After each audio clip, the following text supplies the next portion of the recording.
On behalf of the Uttar Pradesh Behavioral Insights Unit, I welcome you to today's webinar on behavioral science in action. It will be led by Professor Ravi Dhar, who's the George Rogers Clark Professor of Management and Marketing and Director of the Center for Customer Insights at the Yale School of Management. He also has an affiliated appointment as Professor of Psychology in the Department of Psychology, Yale University. Professor Dhar has been involved in pioneering work in understanding the different factors that influence how consumers think and decide. He has also served as a consultant to dozens of Fortune 100 companies in a wide variety of industries, including CPG, healthcare, high-tech, financial services, and luxury goods, on developing best practices for generating and using customer insights. Ravi has published more than 70 articles and serves on the editorial boards of several of the leading marketing journals. His research and teaching have been honored with various awards, including the Distinguished Scientific Contribution Award of the Society for Consumer Psychology, the Distinguished Alumnus Award from the Indian Institute of Management, and the Yale School of Management Alumni Association Teaching Award. His work has been frequently mentioned in Business Week, the New York Times, the Financial Times, the Wall Street Journal, The Economist, USA Today, and other popular media. With this introduction, may I request Dr. Dhar to begin his presentation? Thank you. Thank you, Shashwat, and good afternoon, good evening, everybody. I'm delighted to be here and take you through sort of a little deck we have prepared. And if you have any questions, feel free to stop and ask me or write in the chat. I'll also pause at a few moments to see if you have any questions, okay? So with that, let me load my deck and make sure you can see it and then get started here. All right, so this is really, I was asked by Center for Social and Behavioral Change, a part of Ashoka, to really take a behavioral science approach to behavior change, right? So there's a lot of people, and many of you might have been trained in development economics and other areas, including communications and marketing, that look at behavior change. What I want to take you through is a framework that we have developed over the last 10, 15 years at Yale. And it has been actively used in the private sector, and we haven't used it as much in the public, not-for-profit sector. So I'm very happy to share what the framework is, because we think it's certainly very relevant for any kind of behavior change. And so just as a background and challenge of what the situation is around anemia and adherence to IFA tablets, this will not be news for most of you. But the general idea here is there's a huge need for this. If you look at the data, that what percentage of women who are, of the reproductive age and adolescent children who seem to be anemic in India, like, almost more than 50% in both cases. So this is obviously a huge need. And so the question is, like, how do we sort of get people to actually adopt behavior change that makes them take particular pills here? And the particular pill, sorry, can you hear me? Yeah. So the particular pill, okay, good. And if anybody wants to be on mute while I'm speaking to avoid noise, that might help the rest. So if you look at the particular pill we are talking about, it's called the IFA, the iron and folic acid supplements, and that's been shown to really help with reducing anemia. So that's sort of the background, if you like. And within the background, there are three types of groups. I think the focus is the three types of groups, and the focus is really on the second and the third one, which is adolescent kids, the pregnant mothers. But even if you look at the non-pregnant women, this data shows that there's a pretty high prevalence of anemia even in those individuals. So I'm going to take you through the literature review of studies that were done by many different scholars on this topic, and we have sort of organized them in a way that we think, help understand the psychology and the behavioral science beneath why these studies show effective work. And in general, some criteria of selecting the studies, they were peer-reviewed by other academic scholars. These data typically show significant results, and the geographic focus was often studies done in India, but also done in other countries who are in similar stages of development so that you can relate to the studies. They were not done like, in the United States or in Europe, but they were often done in Africa, but majority of them were actually done in India itself. So before I get into the studies themselves, I'm going to take you to the Yale framework a little bit quickly to give you a method to the madness, if you like. How should you be thinking about this question? So in the Yale method or Yale framework, any choice that we make, including the choice whether or not to take IFA pills, in this case, depends on three factors or three drivers, if you like. And we think this applies whether you're going to buy Pepsi Cola or whether you're going to donate money or whether you're going to vote for a candidate in an election. The same three factors apply. So I'm going to take you through these factors. The one is called beliefs. The second is called goals.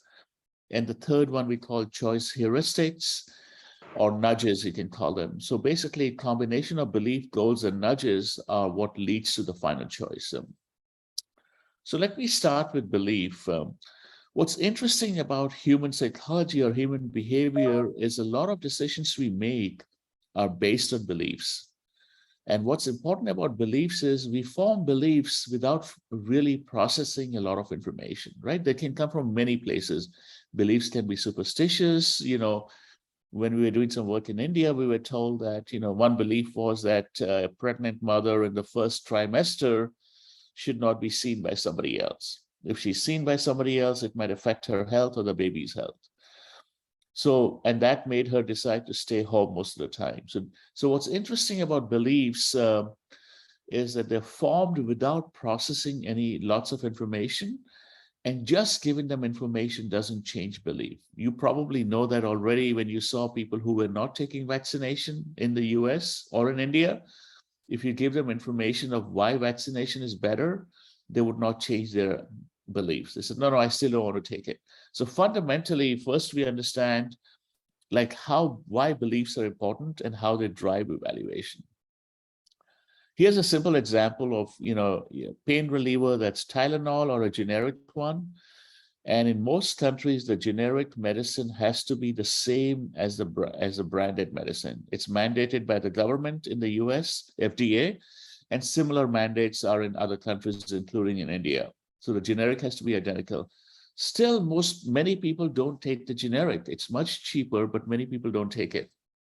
And so what's interesting here is who actually does take the generic. When the study was done in the US, they found that the generic was actually taken more by people who are pharmacists, nurses, because they really believed there was no difference. The rest of us were thinking, why? Let's just buy the Tylenol. Why save some rupees and buy the generic one for the children? And when it comes to kids, people are even more believing that I don't want to take the generic. So fundamentally, beliefs often drive our behavior. And beliefs are what I like to call, I don't like to call them irrational. I like to call them psychological. People are not logical, people are psychological. And so people make decisions based on the psychology. Here's an interesting example in a very different product like PepsiCo. And this is Indra Nooyi, who was the former CEO of PepsiCo.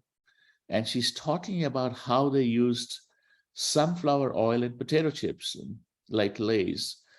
As soon as they used sunflower oil, people said it does not taste as good. Why? Because the belief is if it's healthy oil, it cannot taste good. And then she says that she stopped saying on the label it's made from sunflower oil, but they continue to use sunflower oil. So it is still made with sunflower oil, but it doesn't say that on the package anymore. And now people said, thank God you got my taste back. So basically, even though it was always fried in sunflower oil, once you made it salient, people's beliefs were this will not taste good. As soon as you took it out, they said it tastes great. So that's the power of beliefs, if you like. So listen to the video. I hope you can hear the audio. Let me know if you cannot. Yeah, the best example I'll give you, Lay's chips would get fried in something called hosu, high oleic sunflower oil, which is a heart healthy oil. It costs a lot of money for us to do that. We put a big sunflower in the bag, and we were so proud of making the transition. The consumer complaints just went through the roof, and the sales plummeted because they said it tastes awful. So the next day we took off the sunflower from the bags and people said, thank God it tastes the same. It's still fried in also, okay? So hopefully you get to see what the power of beliefs are, right? Beliefs are psychological and not logical, and they can be a barrier in many cases. And so that's why we try to study beliefs. What are the potential barriers? There's some work I did with a company that Pfizer, which used to at that time make vitamin C emergency. I don't know if this is in India or not. These are little, when you are getting a cold, you tend to have this for immune system. Basically, it's a lot of vitamin C, like drinking a lot of vitamin C. But what was interesting is some people did not have it because it's 1,000 milligrams of vitamin C. They said, I don't want to take too much because I might get, over time, it may not affect me. Like a lot of people have these beliefs about medicine. I may get immune to it over time. And the physiology of medicine, when I talk to the scientists in many companies, they say there's really nothing about immunity, developing immunity. Many people who take allergy pills, they believe they'll get immune if they take allergy pills all the time. But the scientists say there's no such basis, but that's a psychology. And as a result, many people who have allergies don't take any pills because they say, I need to maintain my immune system, if you like. So the reasons we study beliefs is because beliefs can form barriers. And when there are barriers, people will not adopt or, change behavior for it. So what we had done, actually this was several years ago with CSBC, a showcase on family planning. And this was looking at, contraceptions versus injectables. And a lot of people had beliefs around the injectables that maybe it'll impact my future fertility. So if I take one of these things, then in the future, I'll be less fertile. And as a result, people were less willing to take that.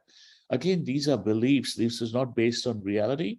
And so it's important to understand the beliefs if you're going to change behavior, if you want to shift some people over from oral contraceptions or other types of contraceptions to injectables. One interesting thing we know, so basically when you have beliefs that are barriers, you need to change the beliefs. And I just told you a little while ago, one of the hardest way to change belief is through providing information, right? This is something I think we see a lot in the real world with marketing, and maybe it's not as intuitive as I often joke, maybe to economists, because the tendency is to provide more information. But I said, as in the vaccination case, providing information does not change beliefs, and people tend to discount the information. So the question is like, how do you change beliefs? You do need to change beliefs. And so one of the companies I was working with, he said, beliefs are often emotional. And when people have emotional beliefs, you cannot change them by giving them reasons. So don't try to change emotions by reasons. I think it's a good philosophy to think about how to change beliefs. One way we know how to change beliefs is through influencers, right? So getting the right influencers, whether it's the ASHA worker, the Anganwadi worker, the doctor, even the husband. So there are many potential influences in this decision because this is ultimately, a family decision, whether it's the adolescent kid or it's the pregnant mother, if she's going to have it. So the role of influencer becomes very critical in many of the products that, you guys are trying to distribute and increase adoption to. And as I said, the key influences here include community workers, family members, and healthcare providers. And we'll talk about how these are used in many design of interventions and why many interventions are likely to fail unless they can bring in influences. One of the interesting influences we heard about in addition to these three was, school children, health ambassadors. So some child in the school becomes a health ambassador in addition to, the teacher, because the teacher was often very busy. And even if they assigned one teacher, that was not sufficient. So how do we use some students involved and make them part of the health ambassadors? So that's the first part of the belief. Like the first thing to recognize is that we have to identify beliefs that are potential barriers. And we'll talk about some examples of that in IFA in the case. And if you identify the barriers through your communication, you need to try to change the beliefs and modify the beliefs. The second driver of any choice, including IFA tablet, is what we call goals.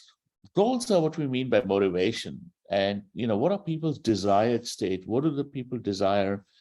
And the language of goals is a little different from the language of benefits. Many companies, and including development, use the language of benefits. What's the benefit of IFA tablet? I prefer to use the language of goals. So let me tell you what a goal is and how it's different from a benefit. So goals can be of many types. The same person has multiple goals: to save money, to eat healthy, to spend money, to have fun vacations. So we can have many different types of goals. And the question is, important question here is that people are trying to reach their goals, right? You might be trying to have a healthy family, healthy child, having the children do well at school. That might be the family's goal. The kid needs to, when the kid is born, they have to, they have to study and they do well at school. So that's why I need a healthy child. Another way of describing goals is that the same person can have multiple goals, right? So all of these goals, the same person can have. The benefits, we often like to think that somebody wants to eat healthy, somebody wants to eat tasty. In the language of goals, the same person can want to eat healthy or want to eat something tasty, depending on the context of the situation, right? So when you're with your friends at night, you had a hard day's work, and then you're ready to eat something tasty, not so healthy. In the morning, most of the people will eat something healthy for breakfast. But as you look at the day, by the time they reach dinner or after dinner, they start eating something unhealthy, because now they have a different goal. They want to relax, they want to have fun, they're watching television, they're with their friends, with their family, and the goals change. So I like the language of goals because the same person can have different goals. And what it shows you is I really need to understand what's the motivation for this person, what motivates them, in this case, to take IFA tablets, but more generally, what motivates them to, engage in certain behavior, if you like. So here's an example of the difference between benefit and a goal. On the top is what you see as a benefit. Advil, it relieves pain, right? If you look in the US, and it's not much different in India, all the pain relievers will use the same language. Strength of, speed of pain relief, strength of pain relief, and how long it relieves the pains. Long lasting, quick acting, and how strong it is. So basically, when the consumer looks at it, they're confused. They say everybody's saying the same thing. But what's the goal behind relieving the pain? Advil, this is Advil PM, the one you take in the evening. One of the goals for taking a pain reliever in the evening is that people are having a hard time sleeping.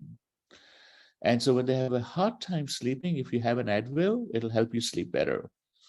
So notice the one at the bottom does not talk about the benefit directly. Relief doesn't get any better than this. It talks about your goal, get a healing night's sleep.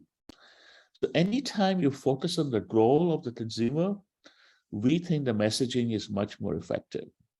So when you're thinking about your communications, the focus on beliefs and goals is really what we think are really important to get people to adopt a new behavior. What are their goals and what are the beliefs that need to be changed? So here's some work we did on allergy pills. The one on the left is like a standard advertisement for Allegra. The three big allergy pills in the US are, Zyrtec, Claritin, and Allegra. I don't know if they're all in India or not, but those are the three big there. And they all talk about the same thing: itchy throat and runny nose. And the consumer has no idea which one is better. They all seem the same. And so we shifted to the language of goals here and said, now dry relief so your kids can be kids, because that's what the parents give the allergy pills to the kids, so that the kids can be normal. They can be normal at play. They can be normal at school. Don't hold your kids back, And if you look at the data here, it shows that when you message on goals, the messaging is much more effective and impactful than when you message on benefits. So that's why goals is really important compared to benefits. I like the language of goals. So here's some example of goals for family planning. Child will do better in school because she gets more attention from the mother. So it's really on the goal of what is the mother's goal? The mother's goal is, or the family's goal for that matter, is for the child to be successful after they're born. Woman is healthier, so she can have more children. So if some of the times the family wants to have more kids, or the husband wants to have more kids, says, well, if you practice family planning, it leads to a healthier mother who can have healthier children and have more children. And similarly, women can contribute to the household financially. So in this example, you see several different goals have been illustrated for family planning. So your question, you might be thinking, which one do I use? And that's where testing comes in. So which is most effective if you're doing this in Uttar Pradesh, or you're doing it in certain segment of Uttar Pradesh, low-income people, rural people versus urban people? You have to test some ideas to see what's more effective. I cannot tell you that this will apply in all parts of India or for all types of products. That's where test and learn comes in. What I can tell you is that using the language of goals is more effective communication than using the language of benefits. And as I said, the difference between goals and benefit is that goals can often get activated by the context, right? Benefit seems like you should always value that benefit, but we don't always value that. So for example, here is a delivery service like Zomato in India, Grubhub. And so as soon as it starts raining, I get a message from Grubhub saying, hey, do you want to order food? Because they know when it's raining, he's less likely to go out to eat. And maybe he doesn't want to cook today. So it acts as a trigger. So understanding what the triggers are for the goals, they become very relevant. So for example, for pregnancy, we found a lot of interesting triggers. When the husband, who was a farmer, had a bad crop, and the wife was thinking, can I support him by doing some side business?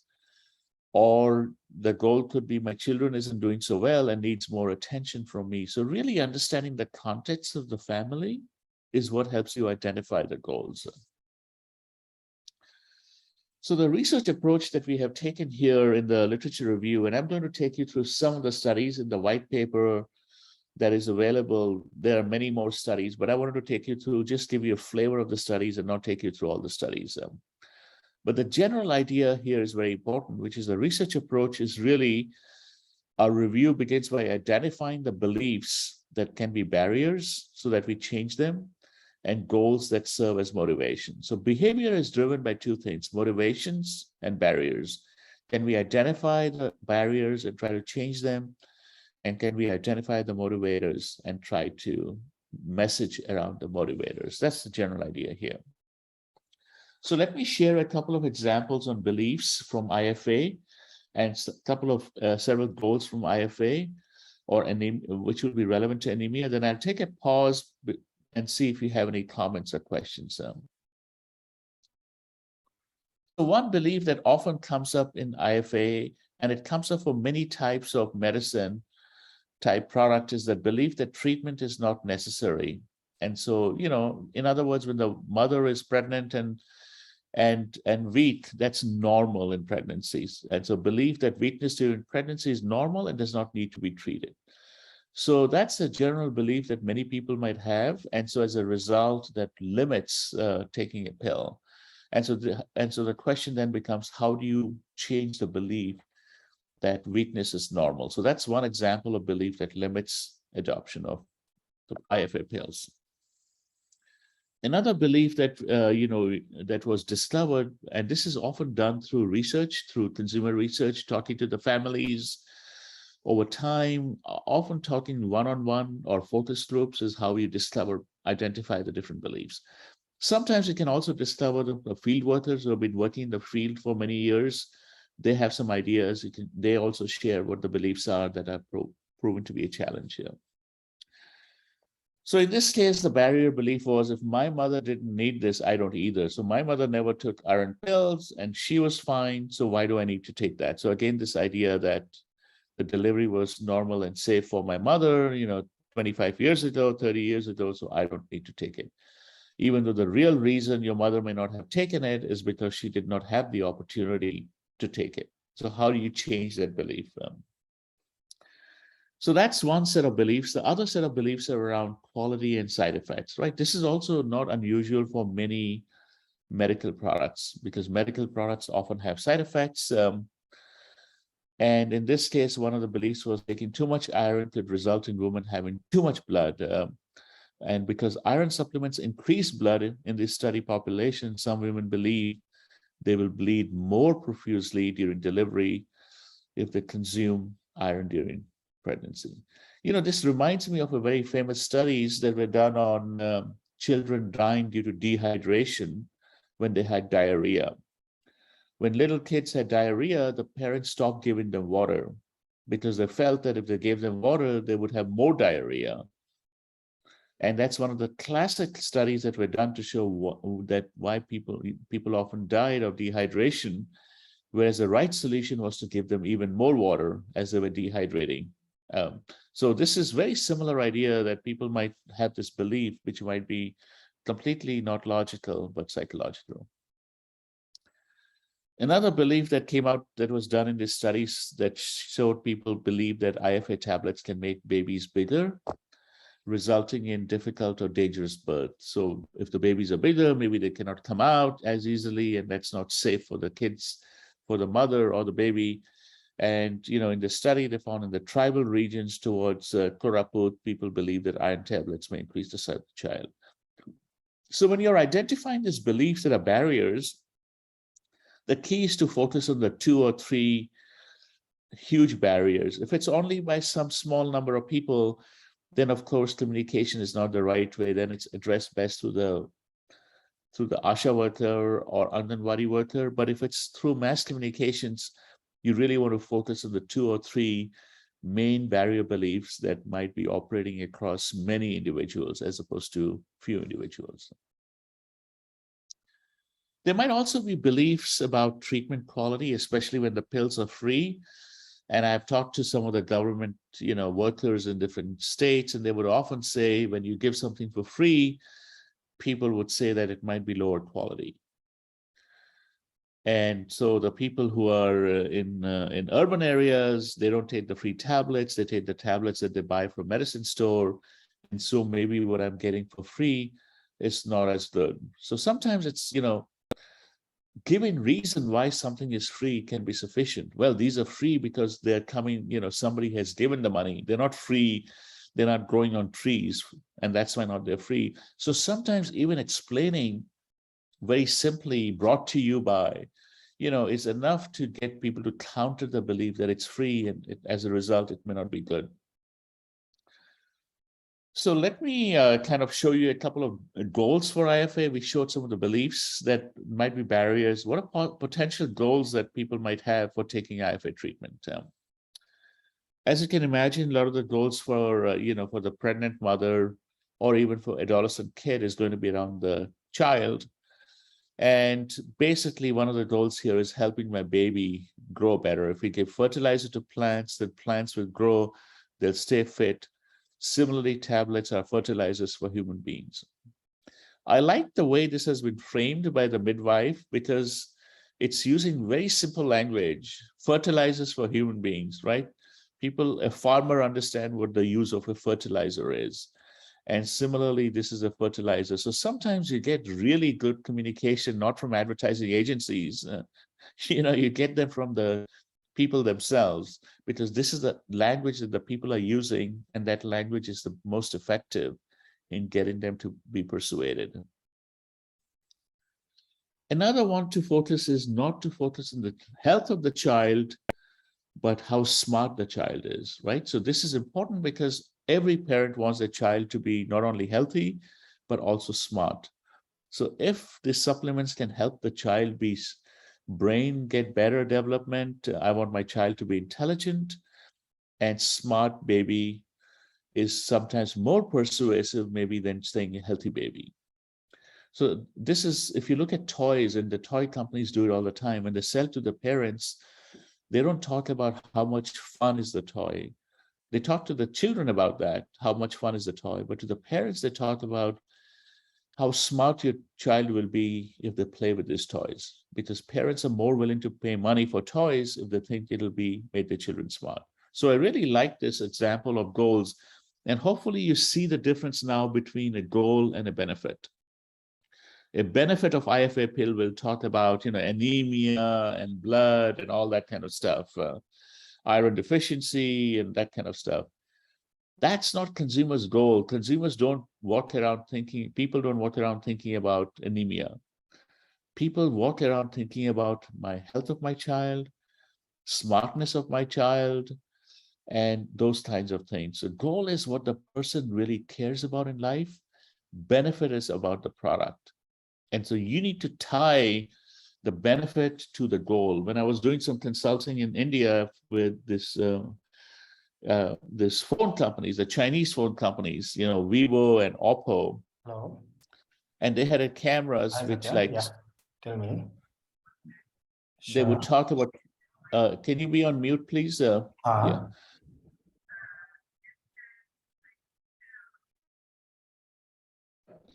So these Vivo and Oppo would be talking about cameras, like how many megapixel, like 60 megapixels or 80 megapixels. I don't even know what the cameras and phone cameras in India were at that time, but they were very excited. And my reaction was, nobody knows what you're talking about. Nobody knows what this means. Can you talk about the goal of having a camera with 60 megapixels? What does it make you do? Maybe say you can take pictures at the night, when you're, when it's very dark, and you have special pictures that you cannot take with other cameras. Talk about what people want to achieve. What goals do they have? Don't talk about benefits. Too much of marketing talks about benefit and not enough about goals. Another example of goal would be really supplementing the nutritional deficiencies to improve overall health. The idea again goes to the health of the baby, health of the mother, smartness of the baby, all different types that really applies to the goals. So hopefully, by now we sort of summarize the two main ideas behind any communication, which is understanding the beliefs that are barriers. Their beliefs are often psychological, they're not logical. Second is identifying the goals. What's going on in the consumer's or the farmer's life, the rural woman's life? What's the family situation like? What's her dreams and desires? How can I connect taking the IFA pills to her family and her own dreams and desires for herself, for her family, for her child? How can I connect it to taking the IFA pills? That's what a goals is. So the beliefs and goals are really the key drivers of motivations and overcoming barriers. The last focus is on nudges, but before I go into nudges, let me stop and see if anybody has any questions or comments. I can stop sharing and see if you guys want to ask any questions so far. Anything that needs clarification.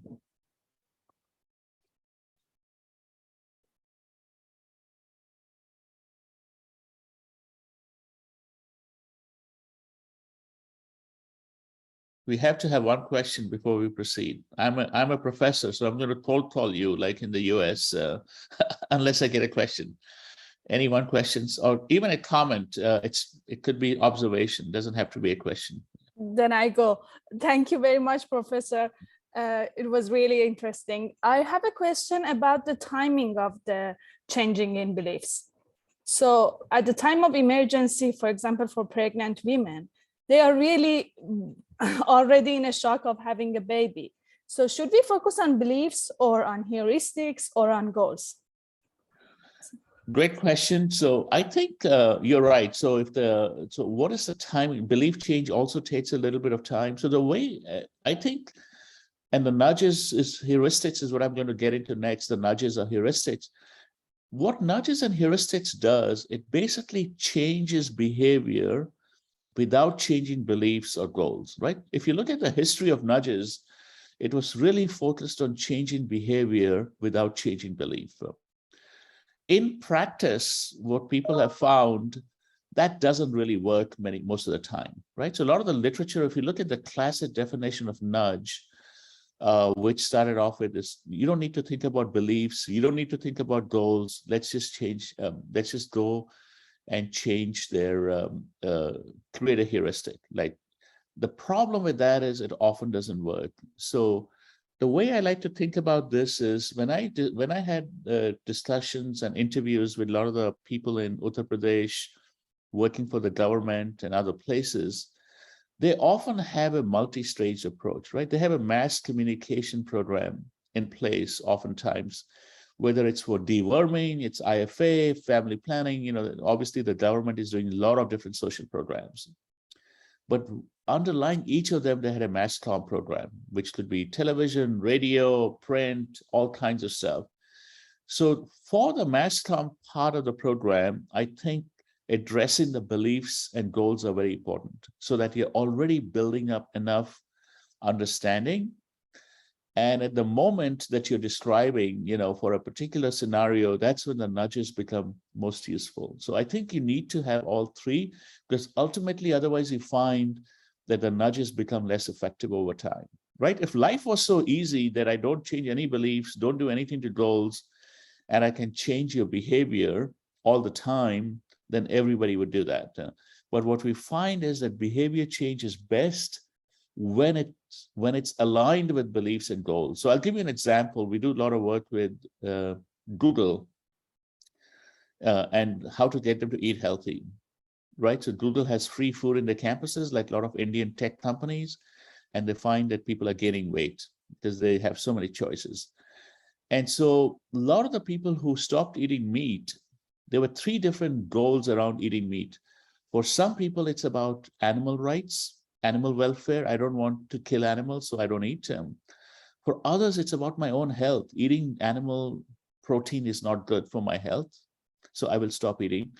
And the third, ironically, the one that's most effective was not the first two goals. The third was the most effective, which was around sustainability. To produce 1 pound of or 1 kilo of beef or lamb or a goat, whatever meat or fish, it's much more carbon impact than 1 kilo of some vegetable foods. So the most people who were changing their behavior was based on the goal of sustainability.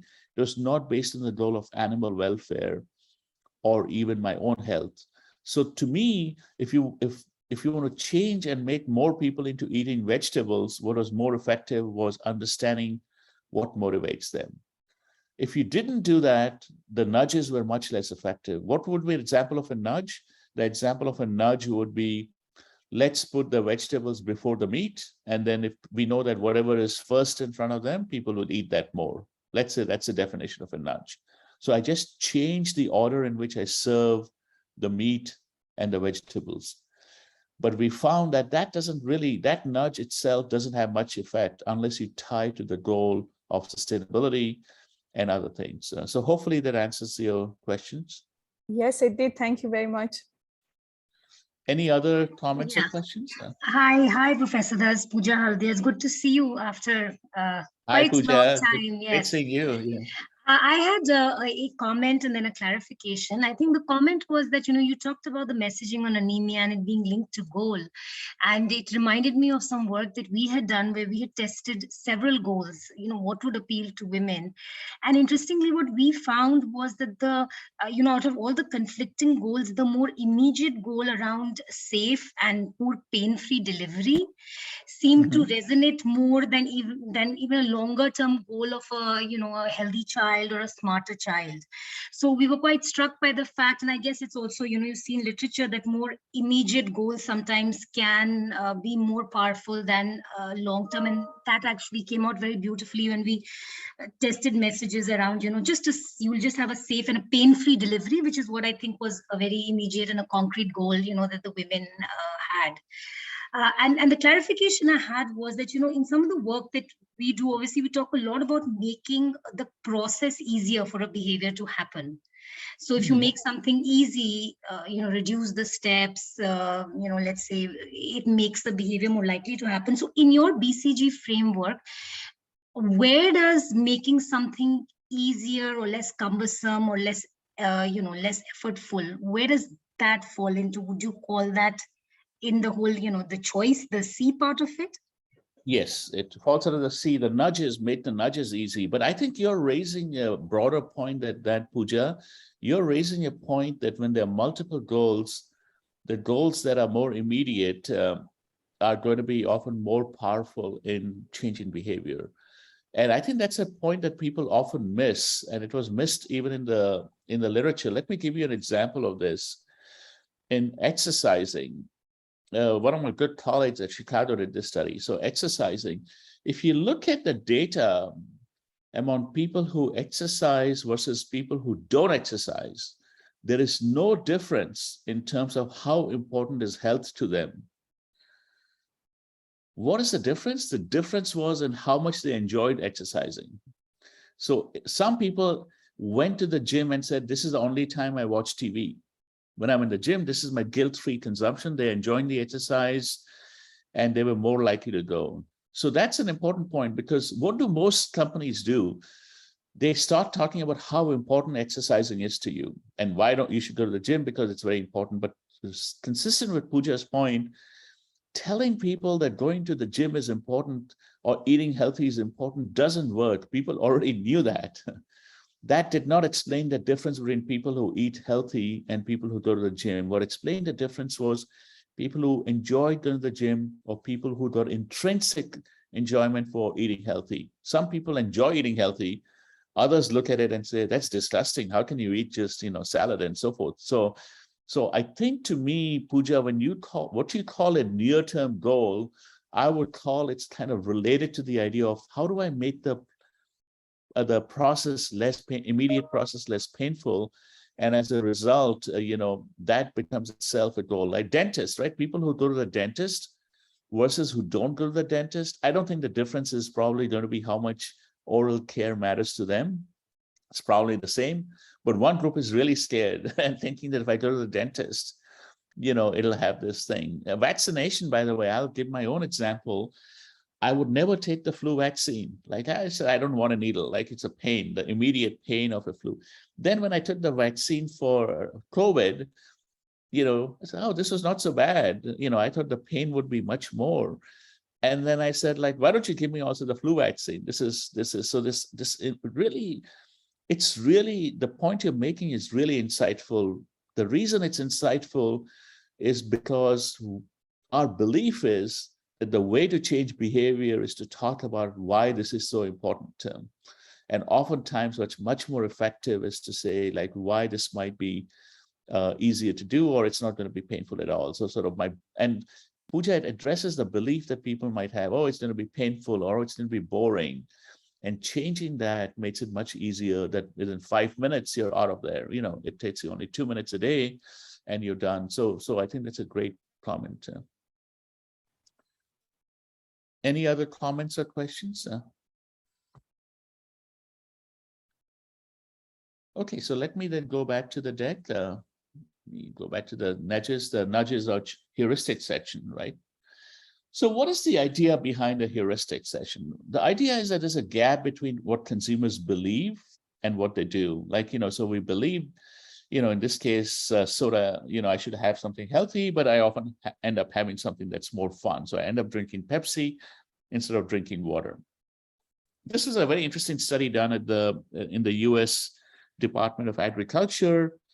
In the early 1990s, they started looking at what did people believe about eating vegetables.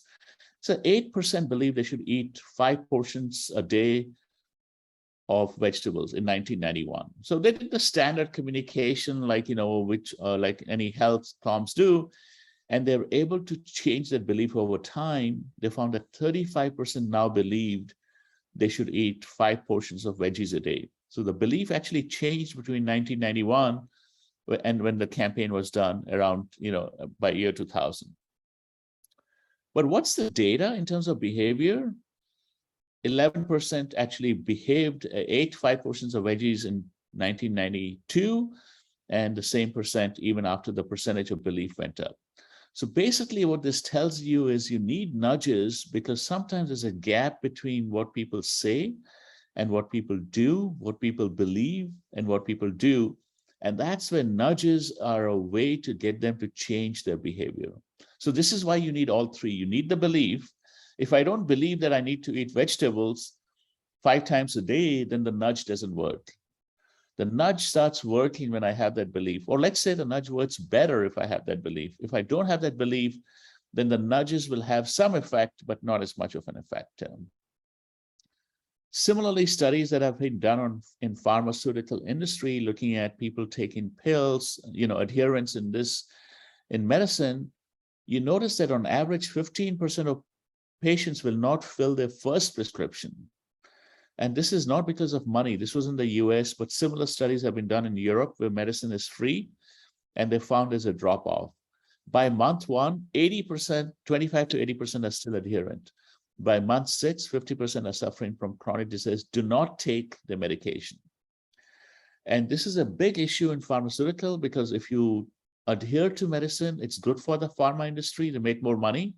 They sell more pills, but it's also good for the patient health. So it's one of those rare situations in pharma where it's a win-win, win for the consumer or patient and win for the doctor, for the company, but still people don't do it. So understanding the nudges is really what we're going to focus on. And there are many ways to, influence behavior. And one of the most powerful one in healthcare, the one that you people are focused on, including IFA, is really around social norms. And the social norms is the idea, right? What are other people doing? That's one type of social norm we call descriptive norm. Or there's another type of norm. What is expected of me? Does my husband, does my family, do other women expect me to take IFA pill? So there are two types of norms. One is around descriptive norm. What are people doing? And the second is around what's called the injunctive norm. I'll show you examples of both. And if you look here, the classic studies were actually done. As I said, many of these studies have been done in marketing before they're done in health area. So this was done in a hotel. Many of you have been to a hotel where they tell you to recycle, don't put your bed sheets for washing or your towels if you want to use the same towel again during your stay. So the social norm they used here is most other guests reuse their towels. If you have this messaging, compared to the one on the right, which is the standard messaging, save our planet, please reuse your towel. That is not as effective as a social norm message, which is most other guests reuse the towel. And if you add the message, most other guests who stayed in this room reuse their towels. That sounds a little creepy, right? Like there's a camera there or something, but that was even more effective in getting people. So the general idea here is a social norm is a very important driver of behavior for many, especially many healthcare situations. The second one is around making it easy. So, Pooja was giving an example of making the process itself easy, but another part of making it easy is the planning.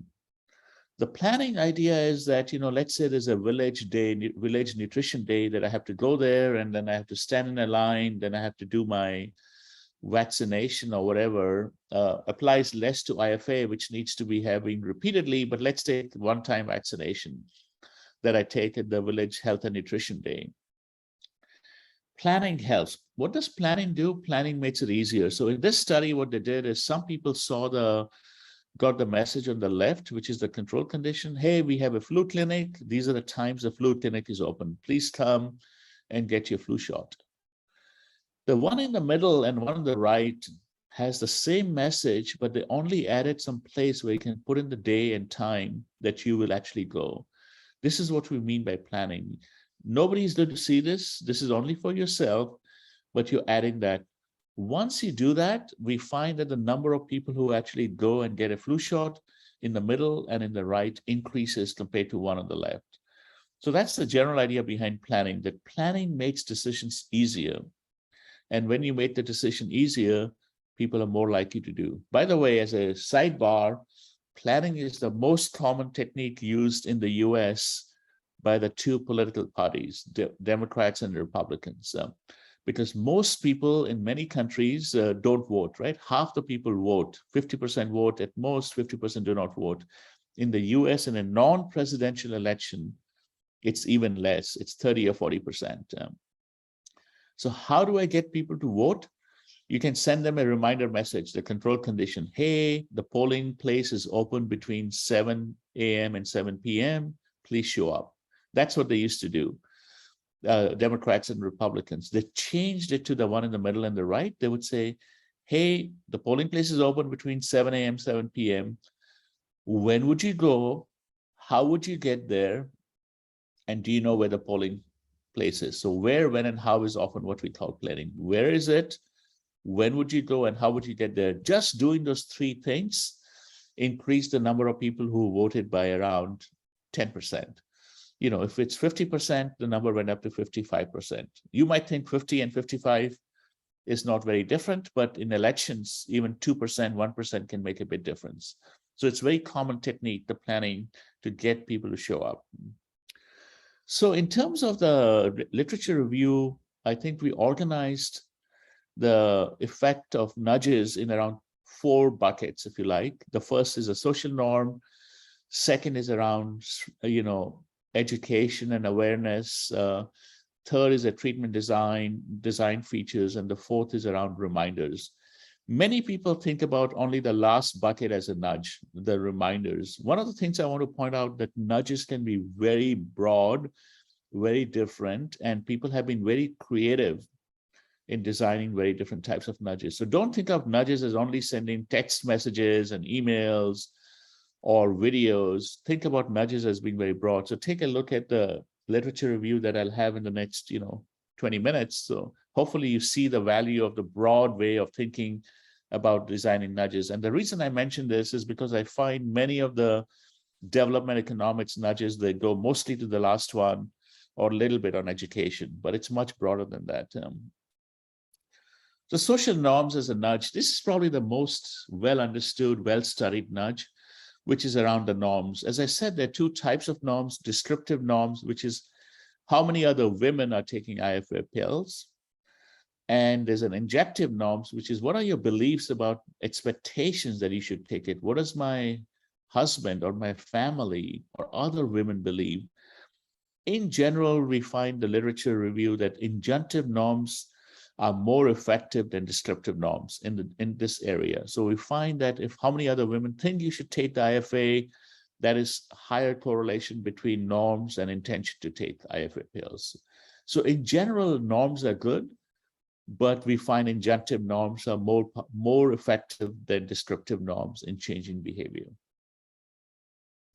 So when we talk about injunctive norms, there can be many different expectations: expectation of other women, expectation of the mother-in-law who plays a key role in India, especially in the rural India, or expectation of the husband. And you can see that all 3 are similar. The husband expectation was the strongest in this case, but I don't want to say that that's the only one that works, but all 3 of them are significant effects in terms of mother-in-law, husband, and the community. Other studies have shown that having the husband being present at the prenatal medical visits leads to higher adherence, because people might infer from that, when I say people, the wife might infer from that the husband's expectation is that I should take the pills. So this is a very interesting idea that, if the husband is present at these prenatal medical visit, now this is correlation study, not causal. You can say that the reason that adherence is high is because the husbands who are present with the wife's visits are also more enlightened, also more permissive, also care more about the wife's health or mother's health. So I don't want to say that a study that is correlational is causal, but it tells you that that can be an interesting way to think about it.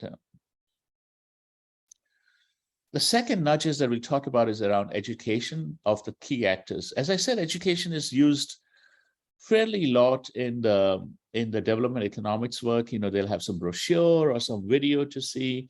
What I really like about this is in India, the education can be through many areas, through the ASHA workers, the Anganwadi workers, and then I mentioned even the school, the children who serve as the health ambassadors. So you can think about education more broadly, because when I talk to the people in the Uttar Pradesh government, they said, we cannot use ASHA for everything. We cannot use Anganwadi. He says they are so limited, and the government is giving them everything to do. Everything. The first solution is use ASHA worker and use Anganwadi, and that's a limited resource. So when you're thinking about education, think about it broadly beyond Asha and Anganwadi because of limitation and how much burden is already put on them. So here's an example of skills training in conjunction with tablets presented can really have anemia rates are lower, right? So in this case, the Anganwadi workers carried out some skill training sessions for girls in addition to distribution. And that's, I think, well understood in India that if you can involve the Anganwadi or Asha workers, that will help with adherence.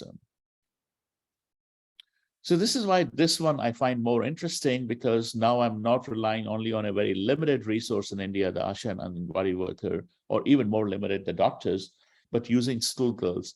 So this is a study that was done using schoolgirls to promote IFA tablets to their non-school peers. There's one of the challenge with adolescent girls in rural area is, I think the numbers they told me was around 50–60% were going to the school and half were not going to school. So how do we reach the non-school girls as well? So intervention included multiple approaches, including asking schoolgirls to find 3 out-of-school girls and provide them with education and IFA tablets.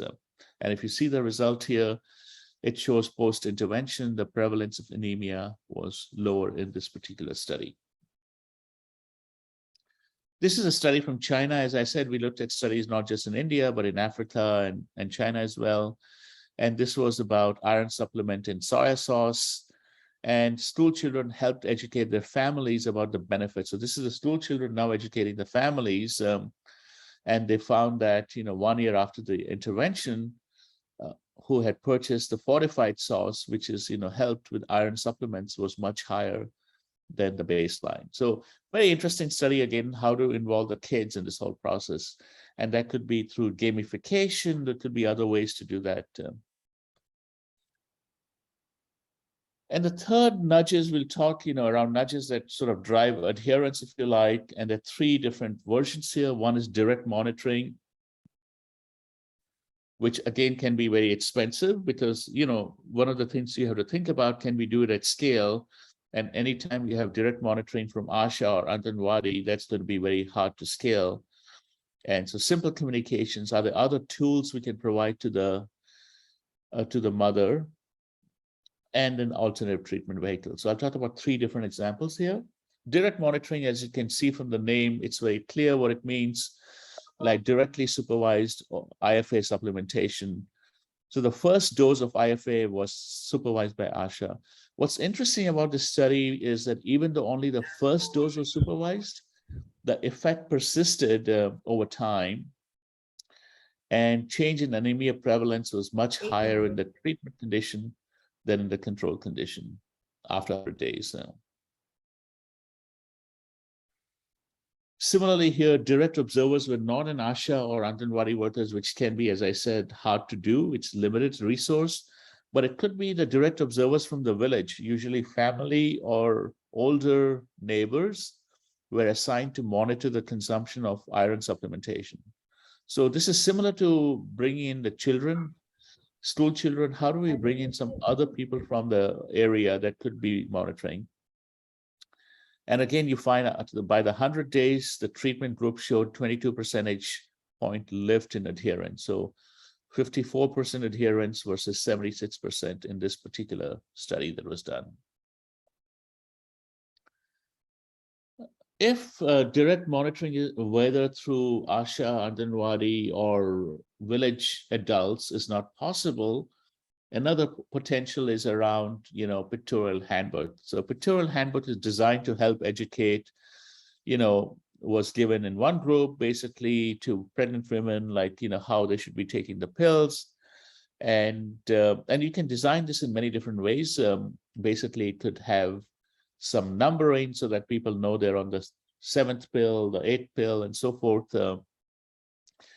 And basically, again, you find that mean IFA pill intake increased in the treatment condition when they were provided with some handbook. And so what the handbook looks like, what the education is, that's, of course, you can be very creative. And you can look at this study, maybe also to see what the handbook was. Excuse me, this was done in Indonesia, by the way, this particular study. This is fortification. I think this is less relevant for you, but in this case because we are focusing on pills. But oftentimes you can, in China, they would often use fortification in food. This was khichdi. And how do we fortify the khichdi in a way that made it easier to take the iron pills, if you like, because it mixed with some food that you already like to consume. So one of the natural challenges here is, can we use more technology to drive adherence? Because as I said, the ASHA workers, Anganwadis, a limited resource, village adults, is it possible? School children, is that possible? Because there might be some barriers, cultural barriers, local barriers, institutional barriers. Families may not want their kids involved in this. So there are a lot of issues that on the ground that you will know best. And obviously, given technology, can we do some of the monitoring using technology? So more and more, nowadays, maybe after you take the pill, can you upload the picture and send it to me? Again, smartphones may not be in the rural areas, so that example I gave you is not a good one, but you get my idea. Like, how can we take the technology to reach these people? They take a photograph, they take a picture, or we send them some messaging, text messages. So right now, most of the technology was around simple text messages, but as that keeps changing, there might be more opportunities to do, other things. The second is really, and this, we have not spent much time today on this, which is integrating treatment into existing routines. So when a person has an existing routine, are they taking some other pill in the morning or in the evening? Can we combine that with the other pill, right? So when Colgate was trying to get people in India to use mouthwash or flossing, they noticed that the easiest way to get people to use mouthwash or floss is to tie it to brushing. As soon as you finish brushing, that's an existing habit for many people, not for everybody, but in urban areas, that's a habit. You brush, and so you combine that habit, existing routine of brushing, with a new routine, which is taking a mouthwash or flossing your teeth. Because if you try to start a new routine to mouthwash or floss, that's not going to be as effective. So how do I take an existing habit and build on that? So understanding what the habit of the mother might be around the home, maybe when I make the breakfast, or the first thing when I get up in the morning, when I shower, I do it. And that's why in the US, many times the doctors will tell you take the drug right after breakfast or right after lunch. Sometimes it's because you need to take a meal, but many times it has nothing to do with the meal. It's to create a habit, because most people have a habit of drinking coffee or tea in the morning. When you drink your coffee or tea, take your medicine at the same time. So that creates a habit. Existing routine of taking chai in the morning combines with what I could do.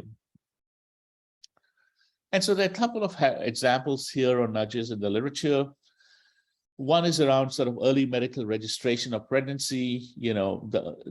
The study found, this was done in Surat, it was found that those who registered with the medical facility early in the pregnancy were significantly more likely to be compliant with folic acid regime. So basically, late registration was less likely to lead. So this suggests that if you can try to do it early, it might be more effective. Now, keep in mind, this is also not a causal study, it's correlational.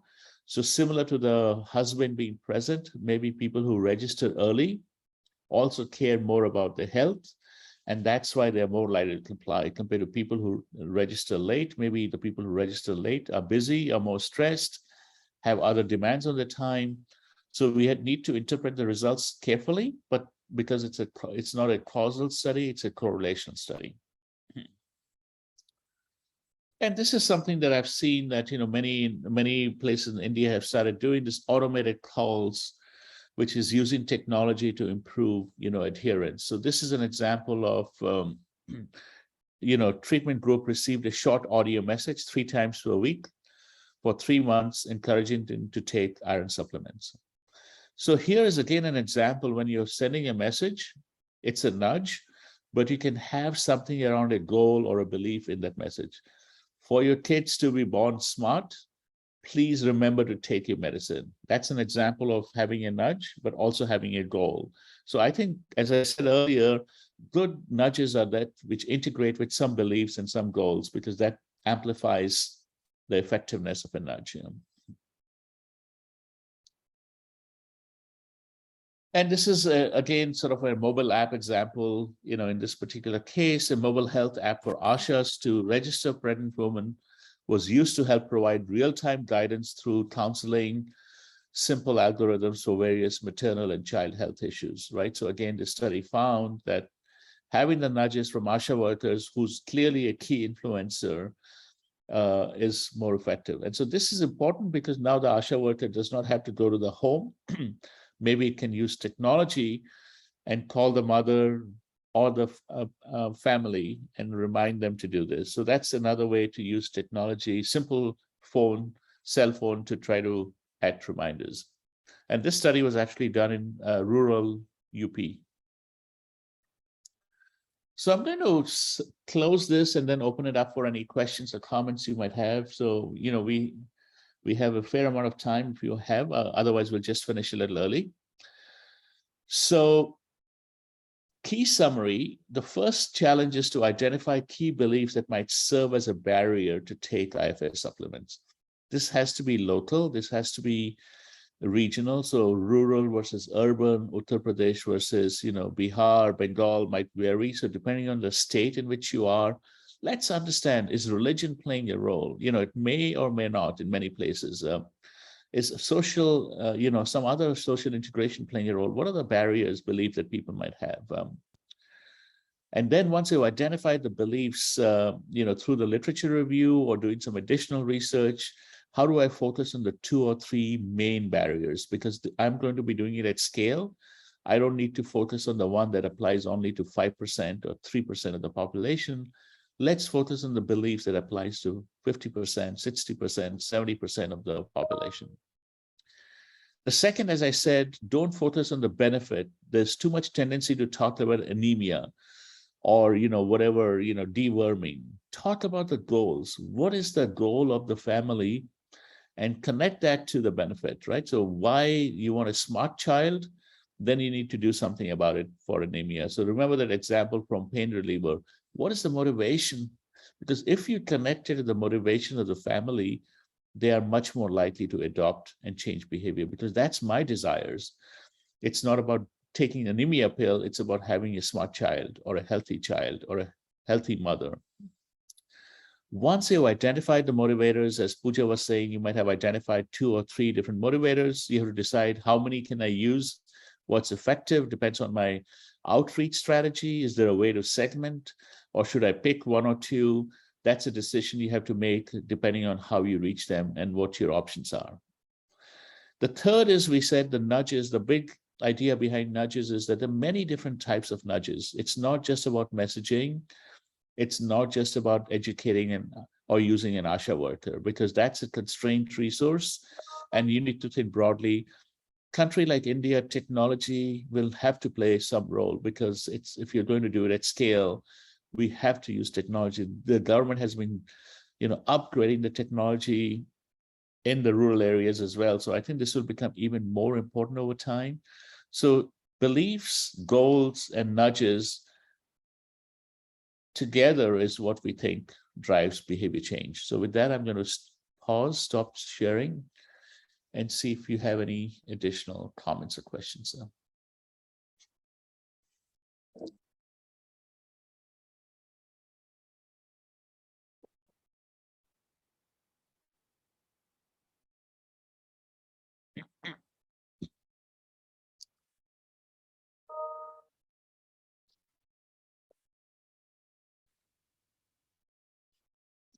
Any questions, comments?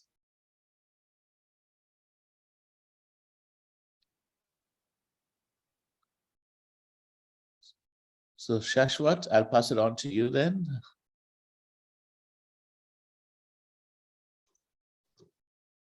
It's actually been quite a great insightful talk, sir. I was like totally hooked onto you every time you were talking, and I've taken down quite a few notes. So thank you so much for sharing your insights. Thank you very much. Thank you.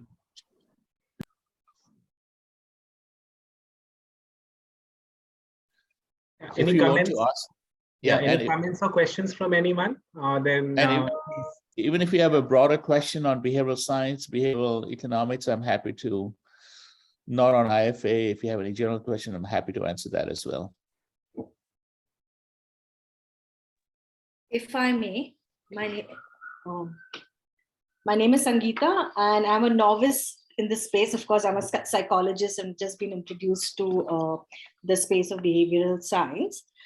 First of all, of course, thank you. Like most others, I have, really benefited from attending this this webinar. So thank you for that, sir.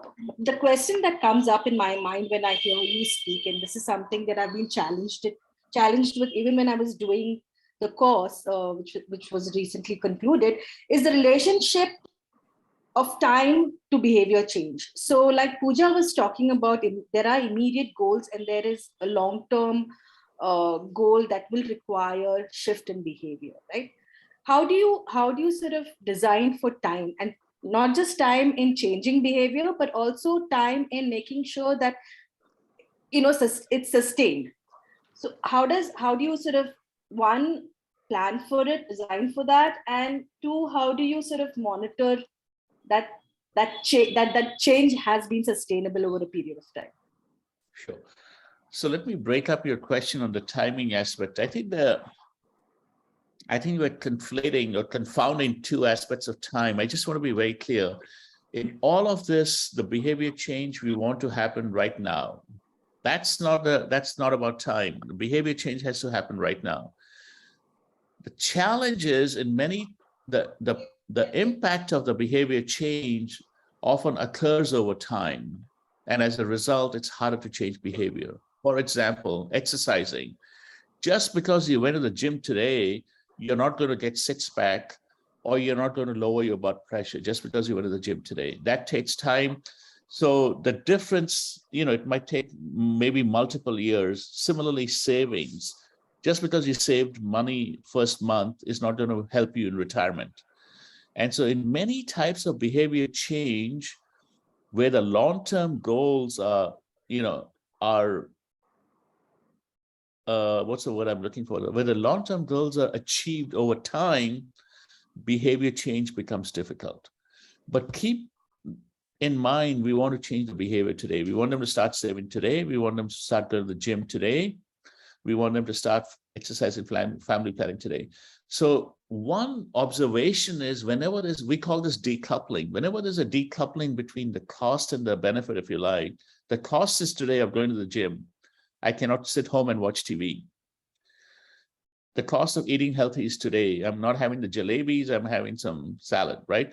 But the benefit of not eating the jalebis and going to the gym accrues over time. So behavior change, when this time element becomes important, when the benefits accrue much later, the benefits don't accrue now. And so the question is, how can I make some of that benefit accrue today? So yes, going to the gym, the six-pack will take me like multiple years, but today I can feel, it was fun. I got to watch my television while I was working out, or I did something. So I think this, or it made it easier today. So when you think about goals where the benefits occur over time, then you get this real barriers of behavior change becomes even more challenging, and you need to focus. And the point I made earlier was the way to change that behavior is not by telling them how important health is 30 years from now. When you do that with millennials or now Gen Z and tell them save today, because when you're 65, you will have all this money that you need. And they're like, are you kidding? I don't have money today. I'm paying college loans and you're asking me to save till 65? It's not going to happen. So the lesson to learn is it's not that we should amplify how important the goal is.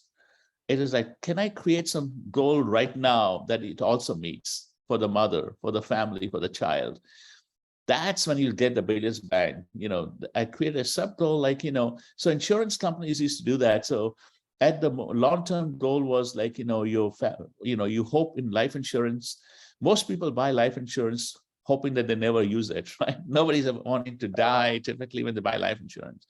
And the insurance companies told me the big challenge in getting people to buy life insurance. So half the country in the US doesn't buy life insurance, so what they call the middle market.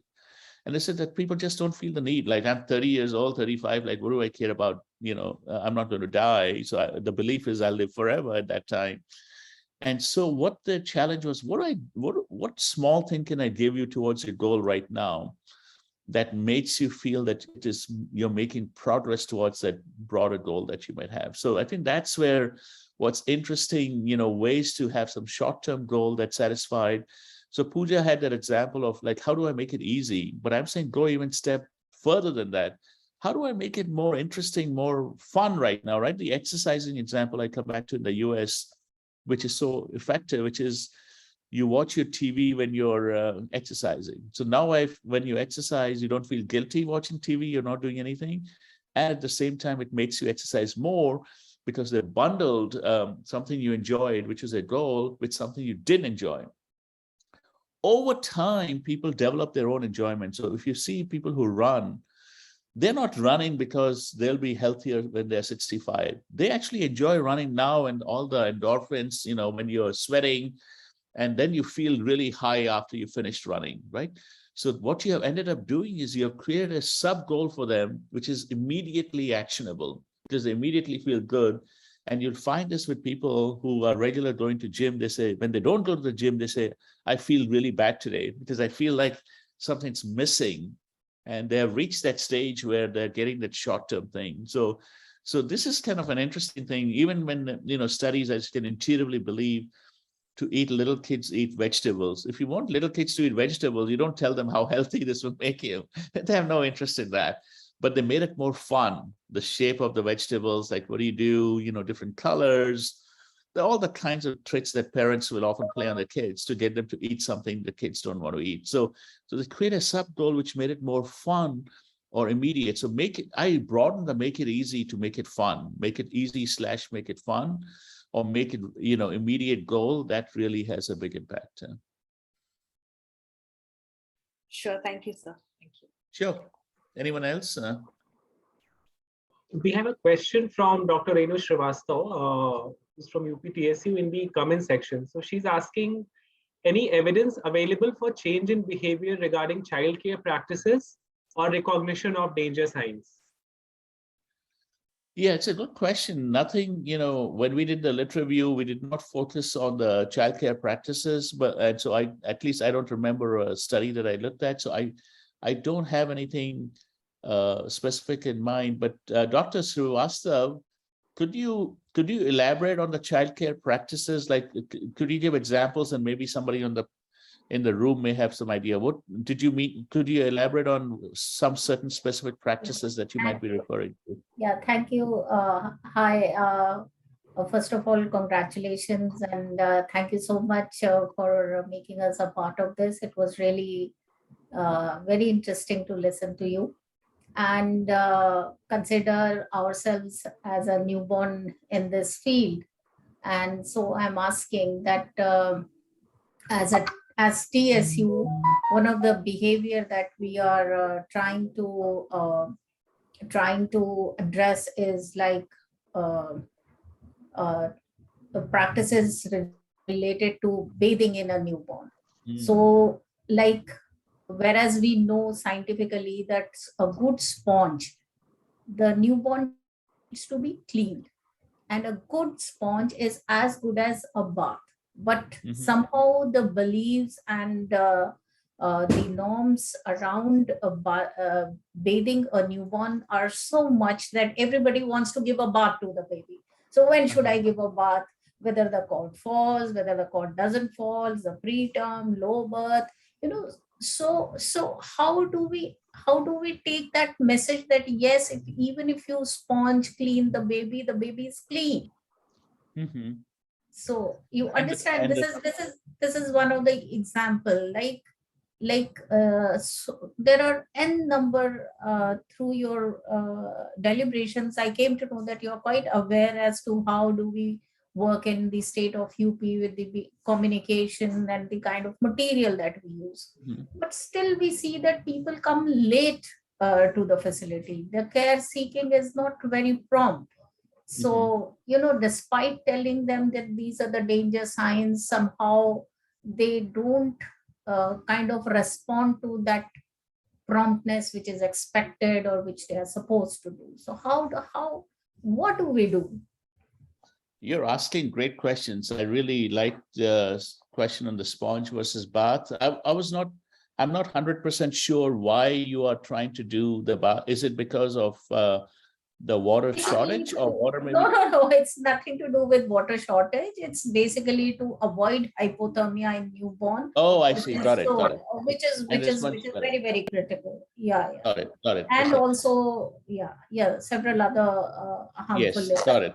Okay, good, good. The second one was more clear, the danger signs. I think, what we find sometimes here, doctor, is that having the visual, so like when you say recognition of danger signs, so if you leave, let's say you leave a picture of a child with these danger signs, as opposed to a text version of that, so let's say look for these signs. Let's say I'm just making this up now, like, some rash on the neck and this and that. If you show them visually, sometimes we find that it's more impactful in getting people to react, because, and we found this in many countries, by the way, not just in globally, that all the message around cigarette kills you and cigarette smoking is bad, most people was not effective. When they started putting pictures of organs, how it's destroying your lungs or, your heart, that was much more effective because the visual has more of an impact. And I think so. This recognition of danger signs, it's an interesting thing. Like, can we get them to act more urgently, and also what to do? Is it on that card? So not only is it visual, but it says as soon as you see any of this, please come here or please call XYZ. Sometimes that can have an effect. Your first example is a very, very interesting one, which is, and I can totally see, to your point, it's a very good example for me because it shows how I would have the same belief that a bath is different from sponge. That doesn't seem like a real bath. So I can see why that belief is a barrier. And you're asking a very good question, which is how would I go around changing that belief or activating another belief? One thing I didn't talk about today is that it's often easier to activate another belief than to try to change that belief, because belief changing can be sometimes hard, but there are other relevant beliefs. And let me quickly give you an example in a very different area. I worked in China. So this is a Chinese company that made air purifiers. And the air purifier was the highest quality, just as good as the one made in Switzerland. But the Chinese only wanted to buy the Swiss air purifier. So what did they do? They started advertising all the data and saying we're just as good, but belief did not change. They said, oh, you cannot be as good as the Swiss. I want to buy the Swiss. So rather than change that belief, we said, let's activate another belief that's relevant. And so the team brainstormed what could be another belief. And they came up with something that I really like. And they said, what do the Swiss know about bad air quality? Switzerland has great air. We Chinese know about bad air quality, and we made an air purifier for the Chinese air quality. So this product is actually meant for Chinese air, made by Chinese for Chinese bad air. And that was much more effective than saying that the Swiss product is not as good and we are better. So activating, rather than saying sponge is just as good as a bath, what other positive beliefs can I have around sponge that could be relevant? And can I use that as a way to, get people to use more sponge than the bath?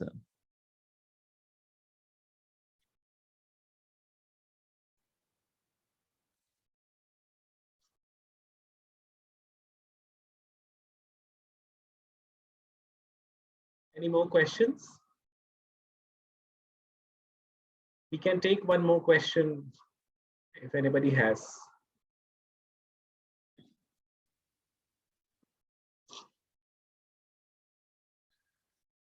Great, thank you, everyone. And Sashwat has my email. If you have a follow-up question, feel free to reach out to him or to me directly, and happy to answer it. Yeah.